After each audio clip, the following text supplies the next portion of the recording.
Maharashtra superfast news चॅनलमध्ये आपले सहर्ष स्वागत आहे। खास सत्याची थार लेखणीची महाराष्ट्रातील ताज्या आणि वेगवान बातम्या पाहण्यासाठी आपल्या हक्काचे चॅनल शेअर करा, लाईक करा आणि सबस्क्राइब करा। धन्यवाद। उरणकरांचे आरोग्य वाऱ्यावर, कोट्यवधींच्या निधीनंतरही उपजिल्हा रुग्णालय कागदावरच। आपत्कालीन सुविधांसाठी नवी मुंबईचाच आधार। औद्योगिक आणि बंदरांचे शहर म्हणून ओळखल्या जाणाऱ्या उरण तालुक्यात आज घडीला पायाभूत सुविधांचा मोठा गाजावाजा होत असला तरी आरोग्य व्यवस्थेचा मात्र पुरता बोजवारा उडाला आहे। तालुक्यातील लाखो नागरिकांना साध्या उपचारासाठीही आजही नवी मुंबई किंवा मुंबईच्या रुग्णालयांकडे धाव घ्यावी लागत आहे। आरोग्य हक्क केवळ कागदावरच उरल्याची भावना उरणकरांमध्ये निर्माण झाली आहे। उरणच्या इंदिरा गांधी ग्रामीण रुग्णालयात आणि कोपरोली आवरे येथील प्राथमिक आरोग्य केंद्रामध्ये कायमस्वरूपी तज्ज्ञ डॉक्टरांची स्त्रीरोग बालरोग तज्ज्ञ वाणवा आहे। रात्रीच्या वेळी आपत्कालीन परिस्थितीत डॉक्टर उपलब्ध नसल्याने रुग्णाचे प्रचंड हाल होत आहेत।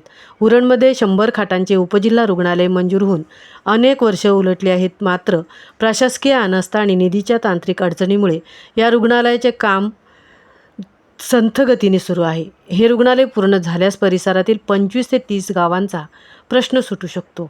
या व्यतिरिक्त सध्या सुरू असलेल्या जुन्या इंदिरा गांधी ग्रामीण रुग्णालयाची इमारत ही दुरावस्थेत आणि विशेषतः येथील शवविच्छेदन केंद्राची छतही धोकादायक झाली असून सहाय्यक कर्मचाऱ्यांच्या कमतरतेमुळे तिथे मोठी गैरसोय होत आहे। गेल्या 2 विधानसभा आणि लोकसभा निवडणुकांमध्ये उरणमध्ये 100 खाटांचे सुसज्ज रुग्णालय उभारण्याच्या आश्वासन सर्वच प्रमुख पक्षांचे नेत्यांनी जरी दिले तरी बोकरविडा येथे होणाऱ्या रुग्णालयाची जागा CRZ अडकली आहे। तर मग गेल्या 5 वर्षात पर्यायी जागा का शोधली गेली नाही, असा प्रश्न नागरिक विचारत आहेत। JNPA आणि उरण पनवेल मार्गावर अवजड वाहनांमुळे अपघातांचे प्रमाण मोठे आहे, मात्र तालुक्यात एकही सुसज्ज ट्रामा केअर सेंटर किंवा सरकारी ICU उपलब्ध नाही। गोल्डन आवरमध्ये उपचार न मिळाल्याने अनेक अपघातग्रस्तांना आपले प्राण गमवावे लागत आहे।